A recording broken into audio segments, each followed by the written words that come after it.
So, but okay, in 3, 2, 1, go. So at the same time, there was other things going on apart from the Helen debacle. Yeah. There was this gig that started happening at Allianz, the affair. So Was that Chris Edwards? Chris Edwards, Atemi, Aaron, you know. Oh, That's why it was called the affair, because of all our names start with A. At least, or each one of our names starts with A. So that was a fantastic gig. So we did it at Allianz. I did a gig for this fantastic sax player from Uganda, Isaac Katumwa. Yep. And that's why now I started interacting with James Gogosingo, because he was the band for Isaac Katumwa. I think he was, yeah.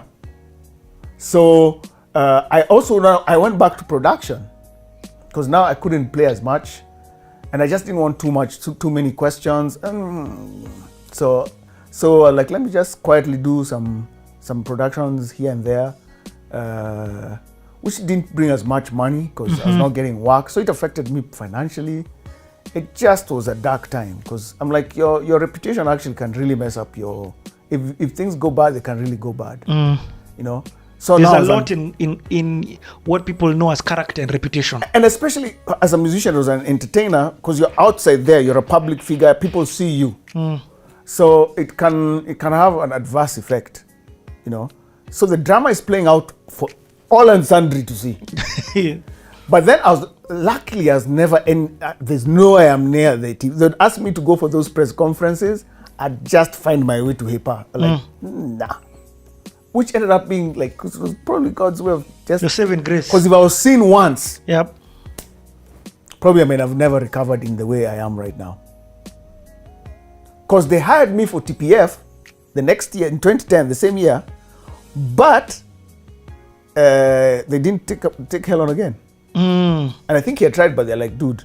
No. But even the first thing they asked me is, do I have any affiliation with Finger of God? What, when they are rehiring you? Well, yep. They asked me. Because, see, as I said, Yep. So I told them that, you know, I was his producer, I played with him. So, of course, there's a relationship I have with him. But he's decided to go this way. I'm doing my thing. So I've never been interested in any, no. No. So that's why, like, okay. And of course, it even ended up being such a financial burden, because for 8 months I was not working. Yep. So I found myself, I was auctioned. Whoa. Yep. Whoa. Yep. It became so bad. You guys have seen things in this life. So I had to pay your I couldn't pay. I was in arrears. Yeah, there's no work.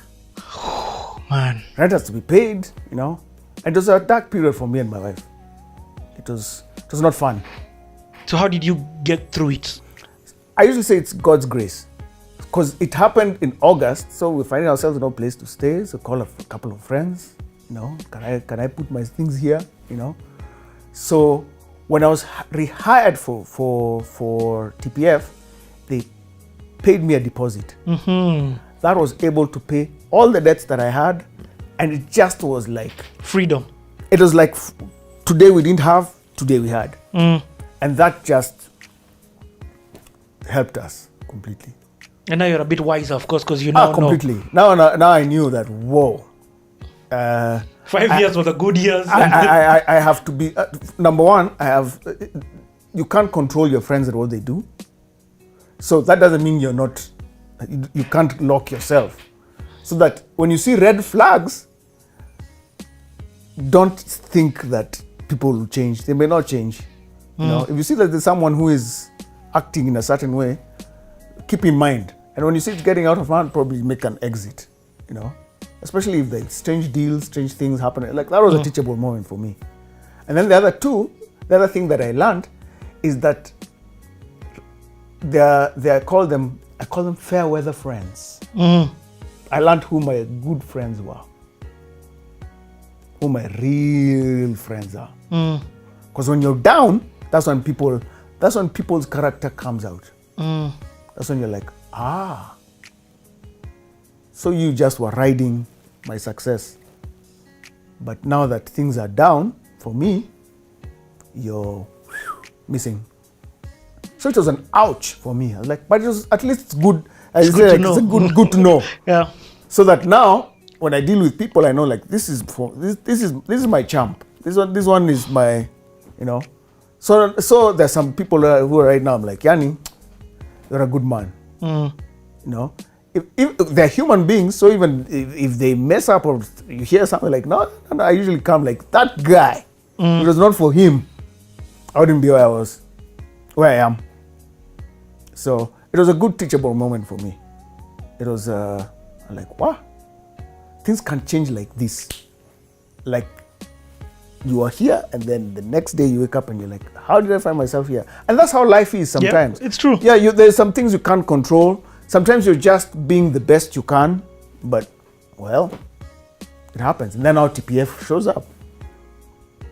And so now they're the new musical director who happened to be RK. And we happen to be neighbors. Yep. So and that was I say that was a God moment because I was like, where I was in October of 2010 and where I was in August of 2010, 2 months, is like absolute night and day. Completely. It's like sometimes like, is it the Twilight Zone? I'm like, how can it be that I was here and then now I'm here? Yeah. But I'm like, God can actually just completely turn. That's what God does. Yeah. And I don't have to say it is just God's grace. There's a story. Completely. There's a story in the Bible about these guys can't afford food and they're being told tomorrow that food will be so cheap. Actually, the story that I like in the Bible is that lady who talks to the prophet is like, Yanni, these guys coming to auction me. I don't have anything. It's coming to make us slaves. The prophet says like, go sell your put oil in your whatever. So for me, that was that type of moment, like complete change. Turnaround. Complete. And I was like, wow. So God, you still remember me. I look at my scars. In fact, I was going to ask you that. Yeah, I'm like, you know what? This used to be my thigh. You know that thing, we're laughing, but it is so deep, it's true. Yep, I'm like, this was my thigh. These were my hands. My hands couldn't move. And now these hands are providing. They're the same ones providing. And I'm not saying, of course, God is the one providing, but you get what I mean? These hands. Yeah. These hands couldn't move. I could do physio.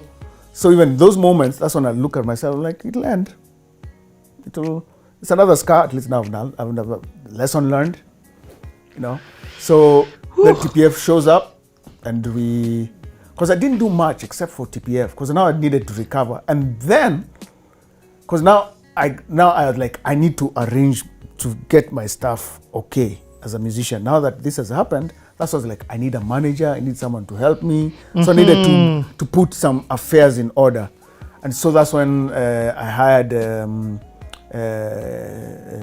gentleman called David Makuyu. Your bro had managed you at a point. Yeah, that was 2008, but it was not as like proper management. Yeah, he did in some way, but not in that scale. Because this one, and things like that. Yeah, like taking like going out there and making sure that my gigs so that's what David Makuyu and the Power Company agency were offering. So I met him it was around the same time. At the time before even the turnaround. So when I knew that I was going to be hired, I was like, you know what, let me just now get my affairs in order. And the first thing I told him is, can you get me to play at a gig? And so I'm like, I don't, because I was like, I'm shy to ask guys because I'm not sure they'll accept. So I asked him, can I at least play at Blankets and Wine? So he called Mudhoni, and then Mudhoni, she was like, you know what, let him play. So I think there's footage of me playing at the Blankets and Wine at Hillcrest. That was the recovery gig for me.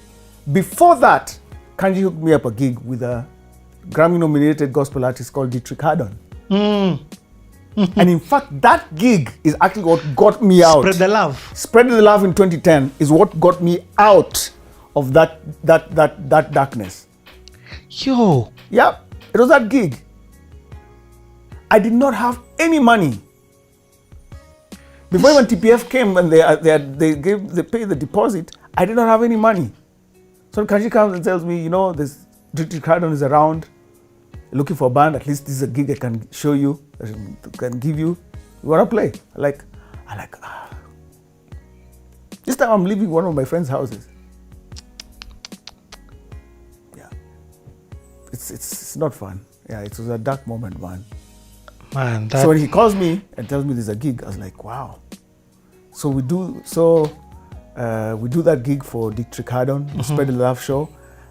And then that Sunday after Dietrich Haddon, the Saturday after the last, I played Blankets Wine the next day.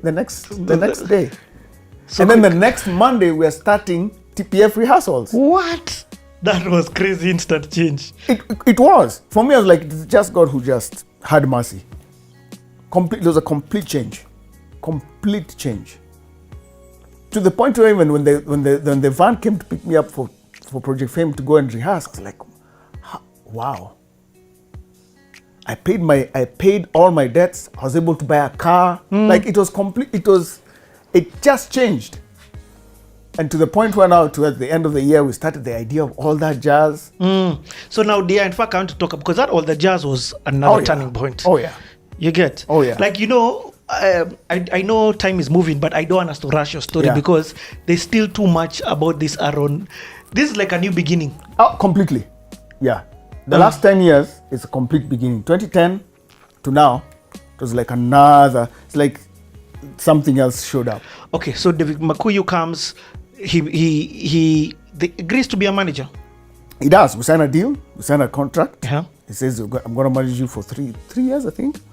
And I'll take care of your affairs. But already now for TPF, I'd already negotiated that. And they're the ones who are, so he was not involved with Project Fame. So, but any other gig? Gig moving forward. Whoa. Let me take a back burner. If they call me, I'll push them to you. So, and it was just God's grace, man. After that TPF, the calls started coming in. And so the first call that came after that Project Fame was the Junction wanted to do a Christmas gig that is a jazz show. So they called me. I got a phone call. Like, hey, can you do for us something that's a jazz show, something? Like, sure. So I hooked them up with David Makuyu, and we had a nice, absolutely fantastic show at one of the theaters at Junction. That is where all that jazz was born.